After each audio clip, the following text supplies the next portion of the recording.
तो हमारी सरकार आएगी तो भाई क्या करेंगे हम? भाई हमारी सरकार आते ही जो बुजुर्गों की पेंशन है वो 6,000 रुपये महीना बूढ़े का और 6,000 रुपये महीना बुढ़िया का, घर में 12,000। सुनो सुनो, और भाई एक जो है सबसे कष्ट की बात होती है, खेत का ट्यूबवेल का तो बिजली का बिल में कर गया था 10 पैसे यूनिट, लेकिन गरीब आदमी को बिजली का खर्चा बहुत परेशान करता है। तो भाई 300 यूनिट फ्री बिजली देंगे हम। और ये हमारी बहन बेटियां बैठी है भाई, आजकल कोई लाकड़ियां पे तो रोटी पोता नहीं, गैस का ले आए सिलेंडर जब हमारी सरकार थी तो 400 रुपए का भाव था, अब हो गया 1000 से ऊपर। लेकिन हमारी सरकार आ गई तो आज कह रहा हूं जैसे राजस्थान में कर दिया था ना, 500 रुपए से ज्यादा सिलेंडर की कीमत नहीं होगी। और इस सरकार ने, हरियाणा सरकार ने 2 लाख जो पक्की नौकरी खाली छोड़ रखी, लगाए नहीं, वो एक और बना रखा है कौशल रोजगार निगम, उसमें ना रिजर्वेशन ना पक्की ना पेंशन। इधर लाओ, अगले देख भी नहीं बात काट दो। युवाओं के भविष्य से खिलवाड़ की जा रही है, जो कर अग्निपथ कोई मतलब नहीं उसका। अरे पहले तो फौज में भर्ती होते क्या करता है, थोड़ा भर्ती हो जाता है, था भाई अच्छी जगह जाएगा, बच्चे पढ़ेंगे, पेंशन आएगा, तो भर्ती होते सगाई आने लग जाती थी। ये बगने 21 साल से कम शादी ना हो, 18 साल का भर्ती होगा, 21 साल का 22 साल का घर आ जाएगा, तो कौन ब्याह करेगा भाई उसका? बताओ कौन रिश्ते लेके जाओगा? तो ये स्थिति इन्होंने कर दी। और भाई जो बैकवर्ड क्लास का क्रीमी लेयर जो हमारे समय में 6 लाख था, नहीं, इनने कर दिया उसको बढ़ा के घटा दिया, 8 लाख से 6 लाख कर दिया। हमारा समय आएगी सरकार तो 10 लाख करेंगे ताकि उनको फायदा भी हो, उनको फायदा हो।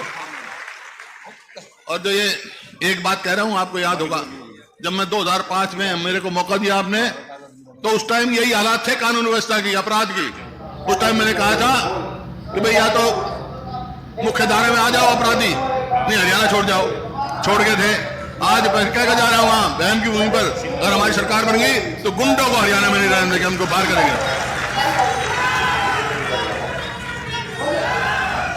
और ये पोर्टल चला रखे हैं, मेरी फसल मेरा ब्यौरा। अरे यही तो मंडी है, यही किसान है। जब फसल आ जाती थी तो भाई मंडी में सीधा आता है, एमएसपी लेकर आ जाता।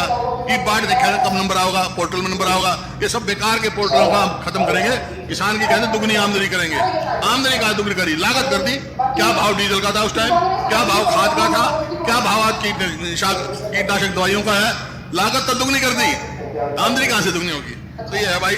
और गरीब आदमी 100 गज के प्लॉट दिए थे हमने, 4 लाख के करीब। एक किसी को मिला तो बता दो 9 साढ़े 9 साल में, तो भाई वो फिर 100 गज के प्लॉट देना शुरू करेंगे, हम वो लागू करेंगे हैं। हाँ। और कर्मचारियों का ओल्ड पेंशन लागू स्कीम करेंगे कर्मचारियों के लिए। और गरीब आदमियों में मकान बनाने का भी काम हम करेंगे भाई।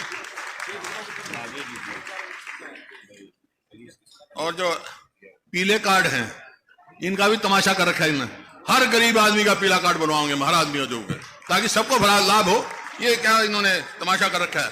और भाई खिलाड़ियों का पदक लाओ, पद पाओ, वो ही नीति चालू कराएंगे ताकि हमारे बच्चों का भविष्य बढ़े, आगे बढ़े, पक्की नौकरी दे। कर ये बातें हैं।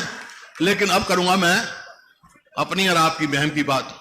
देखिए काफी कह दिया, अजीत दीपेंद्र ने भी कहा, दांगी साहब ने भी कहा, और प्रत्यक्ष प्रमाण की जरूरत नहीं होती भाई। आज जो मैं यहां खड़ा हूं, मैं सांसद भी रहा, आपकी सेवा का मौका भी मिला। अगर मैं इस स्थिति में पहुंचा हूं तो मैं कोई नहीं संकोच कह सकता हूं, उसमें महम का सबसे बड़ा हाथ है भाई। कैसे है? क्योंकि 91 में जब मैं चुनाव लड़ा तो पहले तो दांगी साहब पे जो जिस प्रकार से यहां बैसी गांव में आया, जब लाश पड़ी थी, वो दिन मैं याद नहीं कराना चाहता। मेरे को तकलीफ थी उस टाइम, इतनी जाति हो रही है। तो खैर चुनाव आया 91 का, मेरे से राजीव गांधी जी ने पूछा। उससे पहले जब महम का हुआ तो एक बात बताना चाहता हूं कि आज कांग्रेस के नेता है राहुल गांधी, उस समय राजी समय आया। अगर आप चाहते हो कि आपका भविष्य हो, उज्जवल हो, आगे जाए, तो भाई एक